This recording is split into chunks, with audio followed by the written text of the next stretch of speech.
Welcome back to Unbiased, your favorite source of unbiased news and legal analysis. I'm your host, Jordan, and I hope you enjoy the show.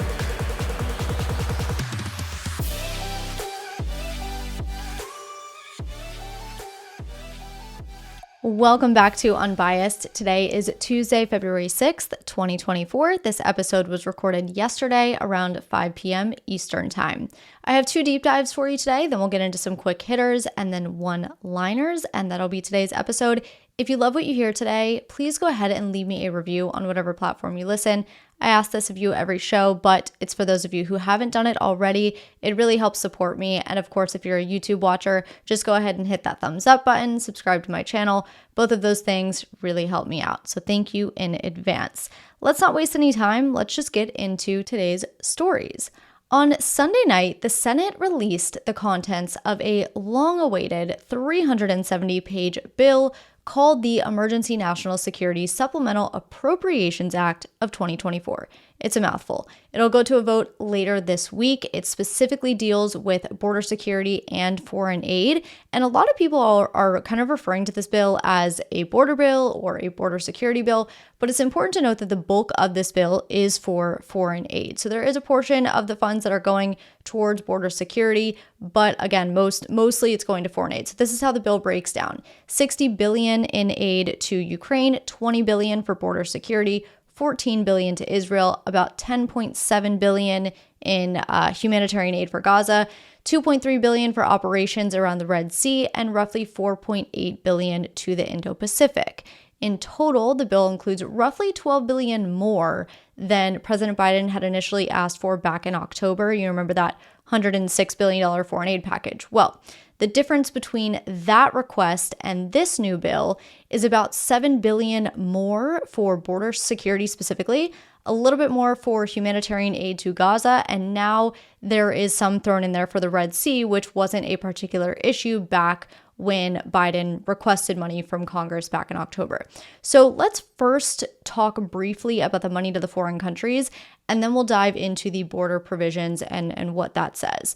Of the $60 billion in aid to Ukraine, about $25 billion comes in the form of additional weapons and military equipment. $20 billion is to replenish stockpiles of equipment that we have already transferred to Ukraine, so refill our shelves, so to speak. And then roughly $13.8 billion is to allow the Ukrainian government to buy more ammunition from suppliers here in the United States. Of the $14 billion to Israel, roughly $5 billion is to support Israel's missile defense systems, like the Iron Dome. And of the $4.8 billion for the Indo-Pacific, roughly $2.6 billion would be on efforts to deter China. So things like replacing the munitions that the United States has already provided to Taiwan, things of that nature. And then again, $10 billion, almost $11 billion in humanitarian aid to Gaza, and the $2.3 billion for the operations in the Red Sea. Now, something else that this bill does before we get into the border provisions is it strips funding for the United Nations Relief and Works Agency for Palestine refugees. So this is an agency which Israel has accused of employing individuals who took part in the October 7th attack. The UNRWA chief has already said that Israel has not yet presented evidence to support those accusations, but regardless, this bill would strip the funding for that agency. So now let's dive into the border component of the bill. $20 billion for border security, specifically $6.8 billion for customs and border protection, $7.6 billion for immigration and customs enforcement, and just under $4 billion for citizenship and immigration services. For the sake of ease, let's just go down a list of some of the things that the bill would either implement or change. First things first, if the 7-day rolling average of migrant encounters reaches 4,000, the Department of Homeland Security would have the authority to close the border to all migrants who don't have appointments to seek asylum. This is voluntary authority, right? It's not required that they close the border, but the DHS can close the border. However, if the 7-day rolling average reaches 5,000, or if crossings exceed 8,500 in a single day, the Department of Homeland Security would be required to close the border to all migrants without appointments. Those that have appointments would still be allowed to go to their appointments, but it would be closed to all other migrants. At this point, if the DHS does close the border, they're required to do so or they voluntarily choose to do so, the border would remain closed until DHS has the ability to process all migrants encountered and operational control is reestablished. The bill does cap the number of days that these emergency powers can be used, and those caps are as follows: 270 days in the first year, 225 days in the second year, and 180 days in the third year. And this emergency authority would expire after the third year. Another thing the bill does is require the government to process at minimum 1,400 migrants per day, even during an emergency closure. The bill would also give the president the power to suspend an emergency border closure implemented by the DHS for up to 45 days if an emergency exists so as to warrant the suspension. So if the DHS closes the border, the president can open it back up for 45 days if an emergency warrants it. Number 7, the new emergency authority would not apply to unaccompanied children, migrants experiencing medical emergencies, or migrants who have an imminent threat to their lives. Those individuals would also still be allowed to cross over between legal ports of entry. Another thing the bill does: migrants who attempt to cross more than once while the border is closed would be banned from entering the United States for a 1-year period. Migrants being processed at the border would have to be detained and supervised for 90 days while they complete their asylum interviews. And those that pass these interviews would receive work permits while they await the adjudication of the rest of their claims.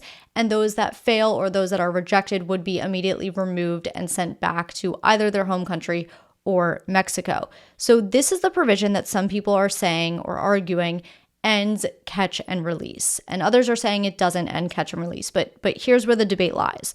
Currently, those who are seeking asylum would enter the country and they would then be given a future court date and essentially be let go on parole, right? They're told to come back for their court date whenever that court date is. It could be years in the future, months in the future, whenever it is. Under this Senate bill, what would happen is the people seeking asylum would be detained and supervised at the federal level for 90 days while they complete the initial rounds of the asylum interviews. After those 90 days, they would either be approved or denied. Now, approval means they can enter the country on a work permit while the rest of their asylum claim is playing out, whereas rejection means that they would be sent back home. So in a sense, it's ending, this quote unquote catch and release concept because asylum seekers would now have this detention period rather than being immediately let go on parole. But at the same time, the detention isn't required until the end of the case, right? Until the case is fully adjudicated. So it's not really putting an end to this catch and release concept in its entirety, more so delaying the release component of it, if that makes sense. But speaking of parole, it's also worth noting that under the bill, the president does retain the authority to designate humanitarian parole on a case-by-case basis. The bill also says that asylum cases would be adjudicated no longer by immigration courts, but instead by United States Citizenship and Immigration Services. And this is an attempt to fast track these cases because the immigration courts are so backlogged. The bill also says that those seeking asylum would see stricter asylum requirements. As examples, the people would have their criminal history looked into. The current credible fear standard would be heightened. So in order to prove that credible fear exists to permit them entry into the country, the officer adjudicating their case would look into whether that person could have safely resettled in another country on their way to the United States and whether that person could safely relocate within their own country before coming over here. Migrants whose asylum claims receive positive determinations under this expedited process would immediately, as I said, receive work permits, and the family members of certain visa holders would also get work permits. As for those who don't qualify for asylum, the government would be granted this new expedited removal authority under the bill to remove them at a quicker rate. Children of people with H-1B visas would get work authorizations. They would also have their legal ages frozen while waiting for their green cards rather than possibly facing deportation once they hit the age of 21. The bill authorizes 250,000 additional immigrant visas spread out over 5 years for employment-based migrants. The bill allocates $3.2 billion for an increase in ICE detention capacity. So the capacity would go from 34,000 to 50,000. The bill allocates $2.5 billion for more deportation flights, up to 77 flights per day. The bill allocates funds for the hiring of more Border Patrol agents, as well as new officers to evaluate asylum claims. As far as fentanyl-related actions, the package does include this Fend Off Fentanyl Act, which would require the president to sanction these transnational criminal organizations that are engaged in fentanyl trafficking. And finally, the bill provides a pathway to permanent legal status for Afghan nationals who were admitted or paroled into the United States when that withdrawal happened in 2021. So those are the main takeaways from this bill. Now, I need to just put this out there that the Senate and the House are on two different pages. As of Sunday, House Republicans were moving forward with a bill of their own that only provided aid for Israel and left out Ukraine completely, as well as the other countries. None of the other countries were included in the House's bill. On top of that, the House passed a bill back in May called H.R. 2, otherwise known as the Secure the Border Act of 2023. This went much further in some ways than this current Senate bill when it comes to border security. And we know that last week, and even as recently as this past Sunday, Speaker Johnson said that the Senate bill is essentially dead on arrival in the House. On Sunday, he posted to X, he said, quote, "This bill is even worse than we expected and won't come close to ending the border catastrophe the president has created. If this bill reaches the House, it will be dead on arrival," end quote. Now, of course, just because Speaker Johnson says one thing doesn't necessarily mean it'll happen that way. We may see the more moderate Republicans vote with Democrats to pass this particular piece of legislation. It's something we've seen in recent past, but only time will tell, of course. The Senate is said to hold its first vote on Wednesday. This is just a procedural vote. So what needs to happen is 60 senators need to vote to actually send the bill to a vote.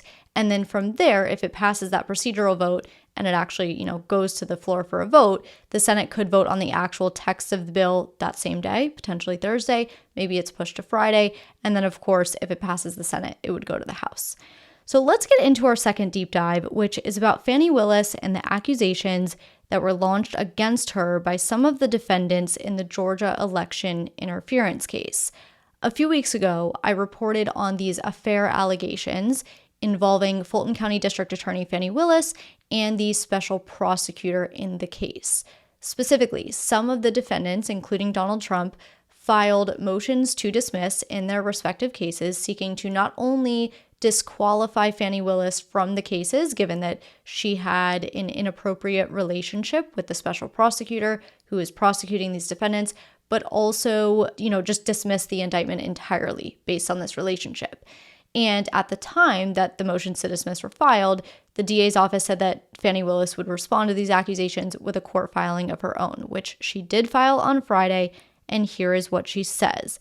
The motion starts off by saying, quote, "While the allegations raised in the various motions are salacious and garnered the media attention they were designed to obtain, none provide this court with any basis upon which to order the relief they seek. Unequivocally, the evidence and facts demonstrate that 1.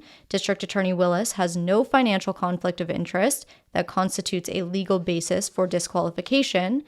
2. District Attorney Willis has no personal conflict of interest that constitutes a legal basis for disqualification. 3. The attacks on Special Prosecutor Wade's qualifications are factually inaccurate, unsupported, and malicious, in addition to providing no basis whatsoever to dismiss the indictment or disqualify the special prosecutor. 4. District Attorney Willis has made no public statements that warrant disqualification or judicial inquiry. And 5. Criticism of the process utilized to appoint and compensate the special prosecutors in this case demonstrates basic misunderstandings of rudimentary county and state regulations and provides no legal basis for dismissal of the indictment or disqualification of any member of this prosecution." End quote. To sum up her argument, basically what she says is, regardless of her relationship status with the special prosecutor, neither her nor the prosecutor have any personal or financial interest in the conviction of the defendants, and therefore the indictment legally cannot be dismissed, and neither can the prosecutor nor the DA be disqualified from the case, because in order for a conflict of interest to be present, according to the case law cited in the DA's motion, a prosecutor has to have a personal or financial interest or stake in a defendant's conviction, and that a theoretical or speculative conflict of interest is just simply not enough to warrant dismissal or disqualification. The bulk of her motion is essentially why the relationship between the two doesn't rise to the level of a conflict so as to warrant a dismissal. And what she says would be a conflict of interest is a situation where a DA represented a husband in a divorce action while at the same time was prosecuting the wife for shooting the husband, or where the prosecutor has a relationship with the victim of a crime and is prosecuting the perpetrator. But she says there's no conflict of interest where a prosecutor has a relationship with a DA and both are on the same team. So just to give you a little context surrounding the professional dynamic between the two, both district attorneys and special prosecutors are prosecutors. They're on the same team, so to speak. So what will happen is sometimes a district attorney who works for the government will appoint a special prosecutor in a given case in order to avoid any conflicts of interest. The same concept applies to the Attorney General of the United States appointing a special counsel to a case, right? We saw Attorney General Merrick Garland. He recently appointed special counsel Jack Smith to Donald Trump's case. And similarly, he appointed special counsel David Weiss to Hunter Biden's case. So Attorney General will appoint special counsel, just like DAs will appoint a special prosecutor. And it's just to avoid conflicts of interest. So what Willis is saying is that there's nothing impermissible about relationships between lawyers on the same side of a case. In fact, what Willis says in her motion is there's actually a relationship on the defendant's side of the case that, according to the defendant's logic, would disqualify their own attorneys. But she says, because I know that, relationships on the same team aren't improper, I would never argue that the defendant's attorneys needed to be disqualified, just like myself and the special prosecutor don't need to be disqualified. So what the motion says in regard to that is, quote, "It is worth noting that there are at least two personal relationships among the collection of defense attorneys representing the defendants that, under the standard argued in defendant's motion, would almost certainly require disqualification. Amanda Clark Palmer, counsel representing defendant Ray Smith, and Scott Grubman, representing defendant Kenneth Chesborough, are publicly known to be in a personal relationship. Since defendant Chesborough has pled guilty and agreed to testify against defendant Smith and other remaining defendants, one who was ill-informed about the standard for attorney disqualification in Georgia might argue that the personal relationship between Clark Palmer and Grubman could rise to the level of conflict, but that, of course, would be an incorrect conclusion to draw," end quote. So that's what she has to say about the attorneys on the other side. So basically, she's throwing their argument back in their face and saying, if we have to be disqualified, then so would you guys. But again, according to the prosecutor, that's not an issue here because that's not an impermissible conflict of interest. Now, Fani Willis's motion does not explicitly state whether a relationship exists or existed between her and the prosecutor, but the prosecutor's affidavit does. And an affidavit, for those maybe who aren't familiar, is just a sworn statement of fact. So in this case, Nathan Wade, the special prosecutor, attached an affidavit to Fani Willis's motion, swearing to the truth on various statements surrounding, the financial aspects of their professional relationship, the timeline of events, the relationship between him and Fani Willis, and a few other things. But specifically, as it pertains to a relationship between the two of them, Wade addresses it in one line, line 27, and he writes, quote, "In 2022, District Attorney Willis and I developed a personal relationship in addition to our professional association and friendship," end quote. And notably, 2022 was after Wade was hired as special prosecutor, but before the charges were brought before the grand jury. So just to give you sort of a time frame of this. However, it's also worth noting attorneys for the defendants are arguing that their relationship actually began in 2019, which was before Wade was hired. So then, in addition to the romantic side of things, there was this allegation that Willis had financially benefited from Wade's investigation and prosecution of the case. And that argument was that the DA's office had paid Wade hundreds of thousands of dollars for his work on this case, and that Wade spent the money that he earned on various life-related things, which included vacations with Willis. So Willis writes in her motion, quote, Roman's motion wildly speculates that District Attorney Willis somehow benefited financially from the investigation and prosecution of this criminal case, but provides no support to justify that conclusion. To be absolutely clear, the professional relationship between Special Prosecutor Wade and District Attorney Willis has never involved direct or indirect financial benefit to District Attorney Willis. The facts here are readily distinguishable from contingency fee arrangements or other scenarios where a true financial conflict of interest may play a role in prosecutorial decision-making, and that requires disqualification. End quote. So those are really the nuts and bolts of her motion, talking about how there's no personal or financial conflict of interest here. There are obviously other legal arguments involved, but rather than getting down to the nitty-gritty of all of this, I think it's best that we actually wait until the February 15th hearing just to see which issues are really focused on by the judge and ultimately how the judge rules on this, because that'll give us a much more narrow scope on this matter and kind of weed out the irrelevant and baseless arguments. But of course, if you do want to read the motion yourself, I always have my sources linked for you. So you can just go to jordanismylawyer.com or click on the sources link in the podcast description and you can find it there. Now let's move on to quick hitters, the first of which deals with these strikes by the United States and the UK. So the United States and the UK began striking Iran-backed groups in Syria, Iraq, and Yemen on Friday. Since then, they have struck at least 110 targets, and the United States does plan to take, quote, additional strikes and additional action, end quote, in the coming days. White House National Security Advisor Jake Sullivan said that the United States intends to send a clear message that it will respond when our forces are attacked and when our people are killed. Iran has not yet taken a direct role in the fight, though it did say that the attacks by the United States and the UK were a, quote, flagrant violation of international law, end quote, and that the continuation of such attacks was a, quote, worrying threat to international peace and security, end quote. The Pentagon has said it does not want war with Iran and believes Iran does not want war either, but Sullivan did not answer whether the United States might attack sites within Iran, because as I said, so far the strikes have been limited to Syria, Iraq, and Yemen. The second quick hitter is out of New York. Manhattan District Attorney Alvin Bragg is getting heat after releasing 4 migrants involved in an attack on 2 NYPD officers without seeking bail.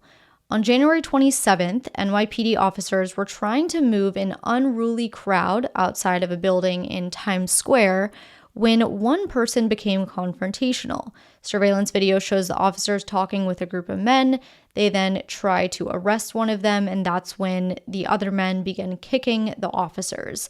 In total, 7 were arrested. 5 were charged with assault of a police officer, gang obstruction, obstructing government administration, and disorderly conduct.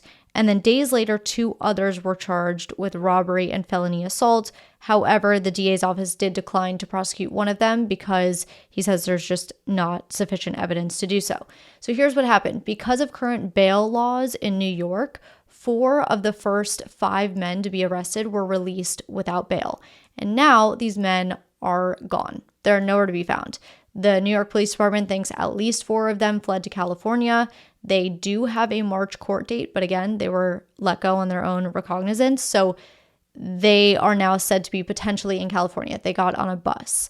Both New York Attorney General Letitia James and Governor Kathy Hochul said that bail should have been set.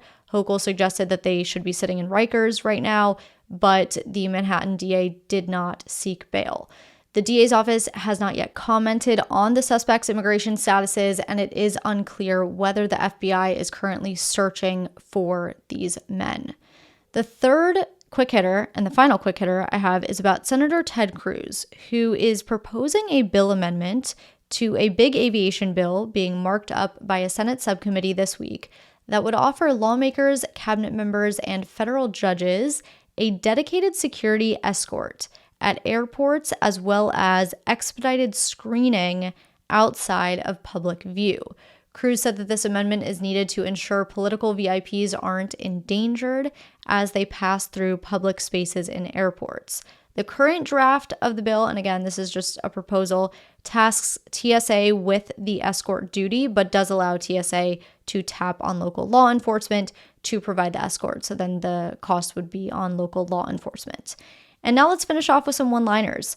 President Biden won the South Carolina Democratic primary with 96% of the votes. And in an unsurprising move, the federal judge overseeing Donald Trump's election interference case made the official call to postpone the March 4th trial date while the appeals are playing out. Buckingham Palace announced on Monday that King Charles has been diagnosed with cancer, though it did not specify the type of cancer. And number 4, the Supreme Court will interrupt their winter recess to hear oral arguments in the Trump ballot disqualification case on Thursday. So I will have an update for you on Friday. I'll let you know how those arguments went and how the judges were kind of, questioning and reacting to the arguments set forth by both sides. That is what I have for you today. Thank you so much for being here. I hope you have a fantastic week, and I will talk to you on Friday.